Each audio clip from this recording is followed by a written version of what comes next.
My sister's laugh still echoes in my mind. That cruel, victorious sound when my father announced he was cutting me out of his will completely. She thought she'd won everything. Our childhood home, the family business, Dad's entire fortune. She couldn't stop smiling as I walked toward the door, humiliated in front of the entire family. But then the lawyer cleared his throat and said there was one more announcement to make about the real primary heir. The room went completely silent. My sister's face drained of all color, because the name he was about to read wasn't hers. What happened next destroyed her completely, and honestly, she had it coming. Let me tell you how my sister's greed led to the most epic downfall I've ever witnessed. My sister's laugh still echoes in my mind. That cruel, victorious sound when my father announced he was cutting me out of his will completely. She thought she'd won everything. Our childhood home, the family business, Dad's entire fortune. She couldn't stop smiling as I walked toward the door, humiliated in front of the entire family. But then the lawyer cleared his throat and said there was one more announcement to make about the real primary heir. The room went completely silent. My sister's face drained of all color, because the name he was about to read wasn't hers. What happened next destroyed her completely, and honestly, she had it coming. Let me tell you how my sister's greed led to the most epic downfall I've ever witnessed. I need to take you back to understand how we got here, back to when my sister Jennifer and I were kids growing up in what everyone thought was the perfect American family. My dad, Richard, built a commercial real estate empire from nothing. He started with one small property when he was 25 and turned it into a portfolio worth tens of millions by the time he was 50. My mom died when I was 12 and Jennifer was 15, and after that, everything changed. Dad threw himself into work even more. And Jennifer, well, she decided that being Daddy's little princess was her full-time job. I was the younger brother, the one who actually wanted to learn the business, who spent summers working in our properties, learning about contracts and negotiations and property management. Jennifer spent those same summers at country clubs and spa resorts, spending Dad's money like it was her personal allowance. But somehow, she always knew exactly what to say to Dad, exactly how to make him think she cared about the family legacy when all she really cared about was the family money. When I graduated college, I came straight into the business.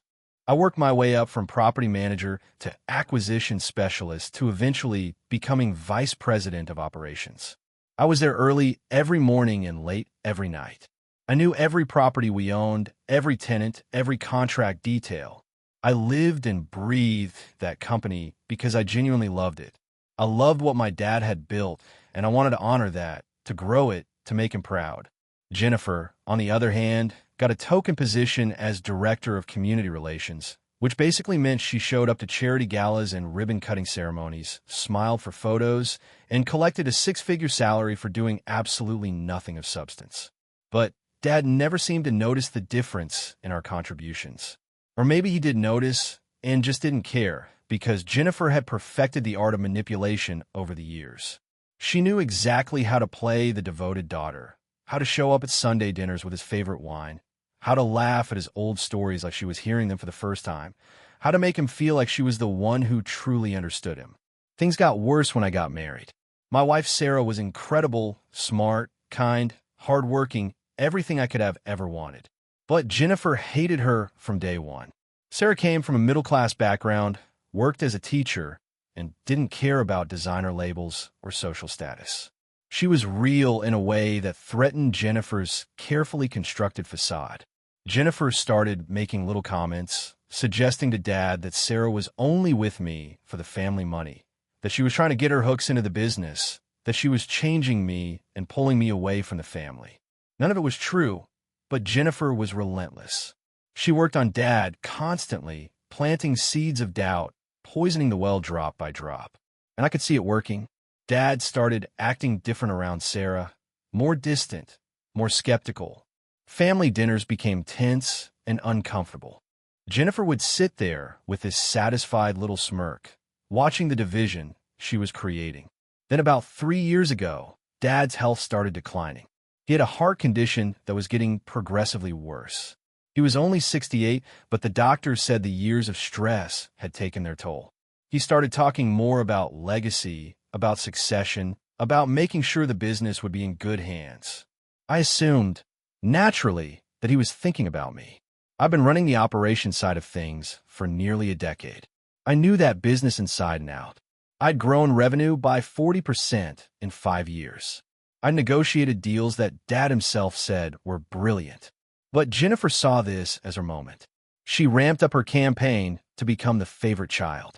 She started visiting Dad almost every day, bringing him meals, watching old movies with him, taking him to doctor's appointments. She was performing the role of devoted daughter with an intensity that would have won her an Oscar. And all the while, she was working him, talking about how I was too focused on the business side and didn't understand the heart of what he'd built, how Sarah was a bad influence who was making me care more about money than family, how she was the one who truly valued family above everything else. I didn't realize how effective her manipulation had been until about 6 months ago. Dad called me into his office, and the look on his face was different than I'd ever seen. Cold, disappointed. He told me he'd been doing a lot of thinking about the future of the company and his estate. He said he was concerned that I'd lost sight of what really mattered, that I'd become too corporate, too focused on profits and expansion. He said Jennifer had helped him understand that the business needed someone with heart, someone who understood that it was about more than just money. I tried to defend myself, tried to explain that everything I'd done was to build on his legacy, to make the company stronger, to secure our family's future. But he didn't want to hear it. He'd already made up his mind. He told me he was going to be making some changes and that I should prepare myself. That conversation haunted me for months. I knew something bad was coming, but I didn't know how bad. The signs kept mounting. Jennifer started getting more involved in company decisions, sitting in on meetings she'd never attended before, offering opinions on matters she knew nothing about. Dad started consulting with her on things he'd previously only discussed with me. I felt myself being pushed to the sidelines of the company I'd helped build. Sarah kept telling me to fight back, to confront Dad directly, to make him see what Jennifer was doing. But I couldn't. He was my father. He was sick. I kept thinking that if I just kept working hard, kept proving my value, he'd see through Jennifer's act. I was wrong. The final blow came when Dad announced he was having his will updated and wanted to do a formal reading with the family present. He said he wanted complete transparency, wanted everyone to know exactly where things stood. Jennifer's excitement was barely contained. I could see in her eyes at Sunday dinner when Dad made the announcement. She thought she'd won. She thought she'd successfully manipulated her way into inheriting everything. The day of the will reading was a gray Tuesday in March. We gathered in the conference room of Dad's attorney's office. Dad was there, looking frail but determined. Jennifer sat across from me with her husband Brad, who was just as much of a social climber as she was. Sarah sat beside me, squeezing my hand. Dad's attorney, Robert Mitchell, who'd handled our family's legal affairs for 20 years, sat at the head of the table with a stack of documents in front of him. The energy in that room was suffocating. Dad cleared his throat and started speaking. He talked about building the business, about what he hoped his legacy would be, about family and loyalty, and understanding what really matters in life. Then he dropped the first bomb. He said he decided that I had lost my way, that I'd become someone he didn't recognize, that I'd chosen ambition over family. He said that effective immediately, I was being removed from my position at the company and that I would receive only a small inheritance, enough to be comfortable, but nothing close to what I'd expected. The number he mentioned was basically insulting given what the estate was worth. It was barely enough to cover a modest house and living expenses for maybe 10 years if we were careful. Jennifer's reaction was instant. She laughed. Not a little chuckle, but a full, delighted laugh that she tried to cover with her hand, but couldn't quite hide. Her eyes were gleaming with triumph. She'd done it. She convinced Dad that I was the bad son and she was the golden child. She was getting everything. The business, the properties, the investments, the house we grew up in, everything. She looked at me with this expression of pure victory, like she just won the lottery and wanted me to know it. I felt humiliated, crushed. Years of work, of dedication, of genuine love for what Dad had built, and this was how it ended. Sarah was crying beside me, not for the money, but for seeing me hurt like this. I stood up to leave because I couldn't sit there anymore and let Jennifer gloat. But then Robert Mitchell said something that stopped me cold. He said there was one more matter to discuss, something that Richard wanted to address separately, regarding the primary heir and the majority of the estate. The room went silent. Jennifer stopped smiling. I turned back to look at Robert, confused. Dad sat there with an expression I couldn't quite read. Robert opened another folder, a different set of documents. He said that while Richard had made certain provisions for his children, the bulk of the estate, including controlling interest in the company and the primary family assets, was being left to someone else entirely. Someone who had demonstrated true loyalty and understanding of what the family business was really about. Someone who had been there quietly supporting the family for years without asking for anything in return. The primary heir was Marcus Chun, Dad's business partner of 30 years. The man who had been with Dad since the very beginning, who had helped build everything but had always stayed in the background, never seeking recognition or glory. I was shocked, but I understood it immediately. Marcus had been like an uncle to us growing up. He was the one who taught me everything about the business. He was brilliant, humble, and absolutely devoted to Dad. If anyone deserved to inherit the company, it was him. But Jennifer completely lost it. Her face went from pale to bright red in seconds. She started yelling, screaming that this couldn't be legal, that Dad couldn't give the family business to an outsider, that we were his children and we had rights. Brad was trying to calm her down, but she was beyond reason. She accused Marcus of manipulating Dad, of taking advantage of a sick old man, of stealing what belonged to her. Dad just sat there watching her melt down with this sad, disappointed expression. He let her rant for a full minute before he held up his hand for silence. Then Dad spoke, and his words cut through the room like a knife. He said he'd known for months what Jennifer was doing, all the manipulation, all the lies she'd told about me and Sarah, all the ways she tried to position herself as the favorite while undermining me. He said Marcus had actually been the one to open his eyes to it, to help him see through Jennifer's performance. Dad said he'd played along, let Jennifer think her plan was working, because he wanted to see just how far she'd go. He wanted to see if she'd show any genuine love or concern for him, or if it was all just about the money. She'd failed that test spectacularly. He said the will reading was set up exactly this way on purpose, to expose Jennifer's true character in front of everyone. The small inheritance I was getting was just the opening act. In reality, Marcus was going to hold the company in trust with instructions to bring me back as CEO and to gradually transfer ownership to me over the next 10 years. Marcus didn't want the company for himself. He was 65 and ready to retire. He was just serving as the trustee to protect the business from Jennifer's greed and incompetence. Dad looked at Jennifer and said the cruelest thing I'd ever heard him say. He told her she'd get exactly what she deserved, a trust fund that would pay her $50,000 a year for life, enough to live on, but nowhere near enough to fund the lifestyle she'd grown accustomed to. No properties, no business ownership, no multi-million-dollar inheritance. Just enough to survive. He said maybe having to actually budget and work for things would teach her the values she'd never learned growing up. Jennifer was sobbing now, ugly crying, her makeup running down her face. Brad looked like he wanted to disappear. This wasn't what he'd signed up for when he married into what he thought was a wealthy family. Dad then turned to me and Sarah. His expression softened. He apologized for putting us through this, for letting us believe, even for a moment, that he didn't see our worth. He said he knew I'd be angry with him for the method, but he needed Jennifer to expose herself completely. He needed everyone in that room to witness who she really was, so there could never be any question about why the will was structured the way it was. He said he was proud of me, proud of the work I'd done, proud of the man I'd become.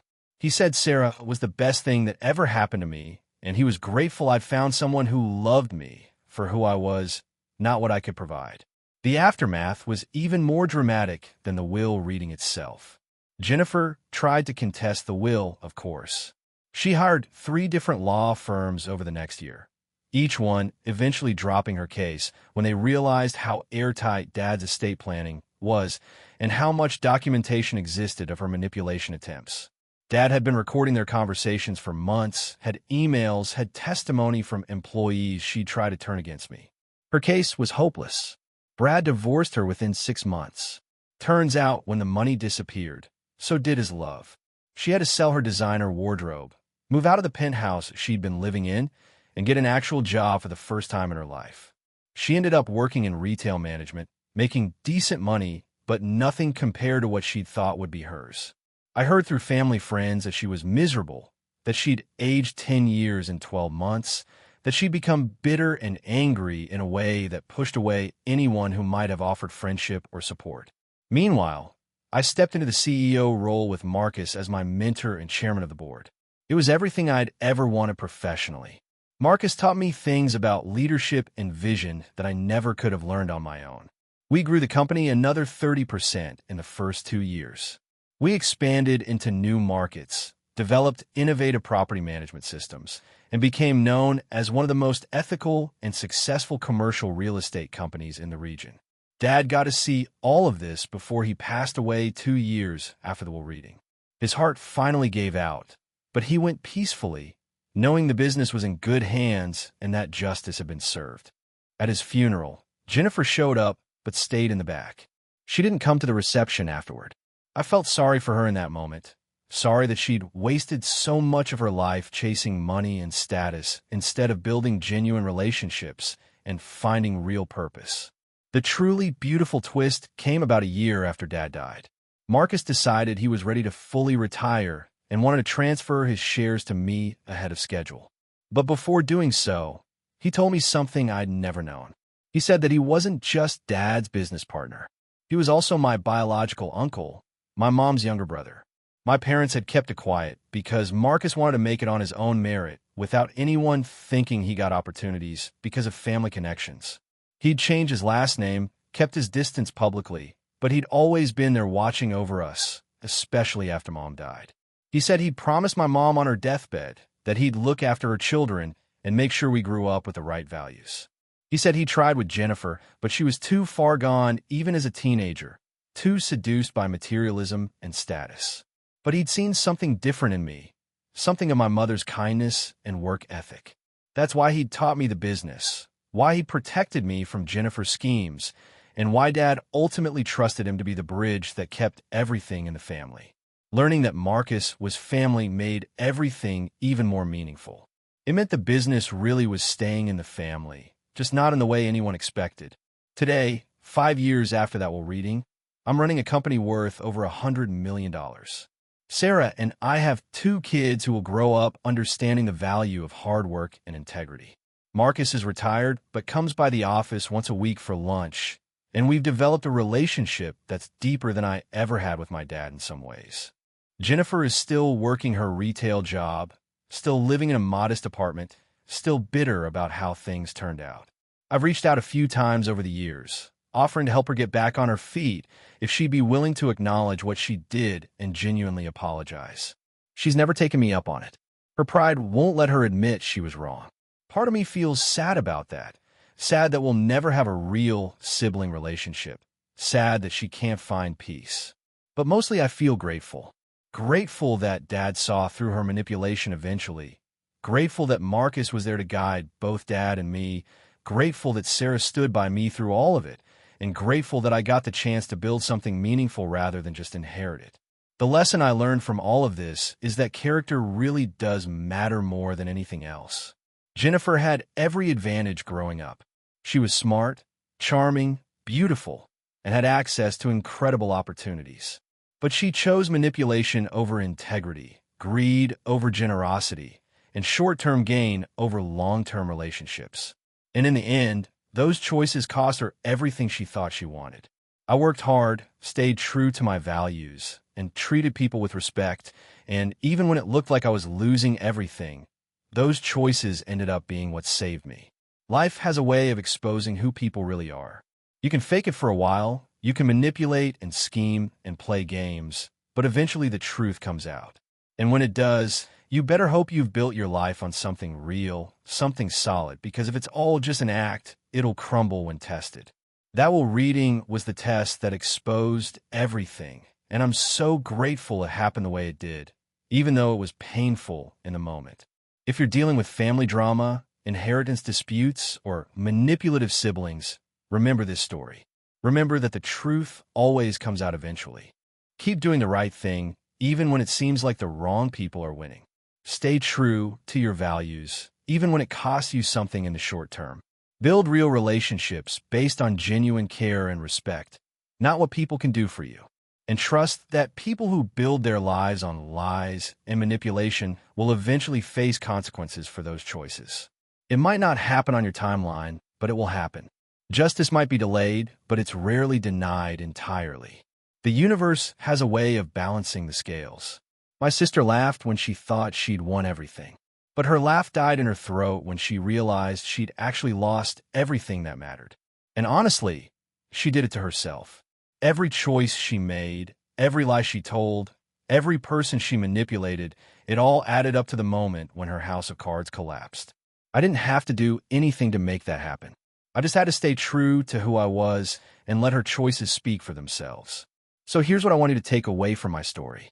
First, never underestimate the power of genuine hard work and integrity.